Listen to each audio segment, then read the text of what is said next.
Digging in today's Facts Are Facts, the UN estimates that we throw away 92 million tons of textile waste every year. And our thirst for new clothes is growing. Production doubled globally from 2000 to 2015. Yeah, and of doubled course, yeah. in 15 years. This time of year, everyone is turning to those fast fashion websites to try to get their perfect Halloween costume. You know right? it. And as soon as the big day is over, 35 million costumes, well, they just go right in the trash. Yes, but no matter what you are cooking up for Halloween this year, there are tons of ways you can trick or treat without the textile trash. We want to bring in sustainable fashion advocate Lexy Silverstein to find out more. Thanks for joining us to talk about this.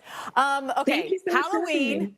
It really is an environmental problem between the decorations, the costumes, and even the candy wrappers.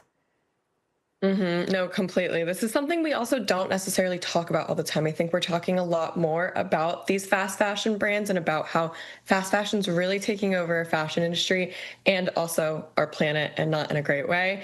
But we don't think about how these individual days and holidays throughout the year can really affect our planet as well. And so that those 35 million costumes every year, that adds up to 83 million plastic bottles, and 63% of these costumes are made from polyester, which can take anywhere from 20 to 200 years to decompose. Ooh. Wow. Have you ever had a situation where you, Steph, reuse a costume?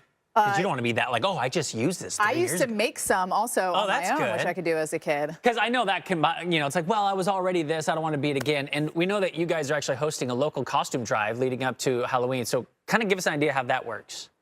Yeah, well, I think so many people have that, thought where they're not really re-wearing any costumes. They did it last year. They don't want to do it again this year. Or maybe you have kids and they've grown out of their Halloween costumes that they used. And so this is the perfect opportunity. I've partnered with Heal the Bay. They have an aquarium under the Santa Monica Pier, and you can drop off any costumes, any wings, any headpieces, any eyepieces, anything like that, over at Heal the Bay in the donation box. But you can also pick up costumes throughout the month of October, because costume prices are at an all-time high, $114 per person on average between costume and candy. So it's making Halloween less accessible for families. Thus, not only does this tackle that kind of textile waste generated by Halloween costumes, but it also helps families get costumes for free. And there's also DIY. One of the kids were showing in one of the videos had on a snorkel and, you know, like there are ways that you can do it. Cut some holes out of it and be a ghost. So many DIY ways, right? There you go. So many DIY ways. Last year, I did 13 days of Halloween costumes completely sourced from my closet. This year, I'm doing 31 days of sustainable Halloween costumes in general. And I think when it comes to sustainability and the fashion industry and these costumes, we don't really necessarily realize all the ways that we can be sustainable. So this is borrowing from friends that have those costumes that they're not using this year, but they bought last year and they don't want to get rid of.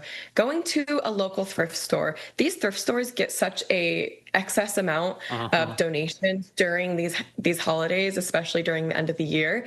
And they oftentimes set out Halloween racks. So it's the perfect time to take a little look through your local through your local thrift store and just see what Halloween costumes you can source there, but also taking a look in your closet and seeing what pieces you can make out of pieces you already own, because then you get to extend the life cycle of that garment. Not only are you wearing it for the Halloween costume, but then you're just wearing it on a regular Tuesday to work. And so last year I did some things with a white t-shirt. You can be risky business with some sunglasses and some socks, or you can throwing it back. Lexy, you're way too old to know about risky business. I like that throwback though.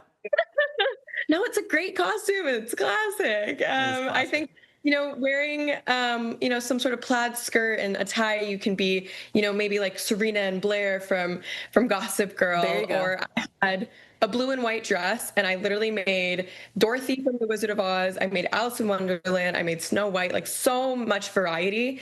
And if you have makeup with you, you can even add like that extra bit, or if you have any face paint, anything like that, you can really go that added extra bit, adding things like that.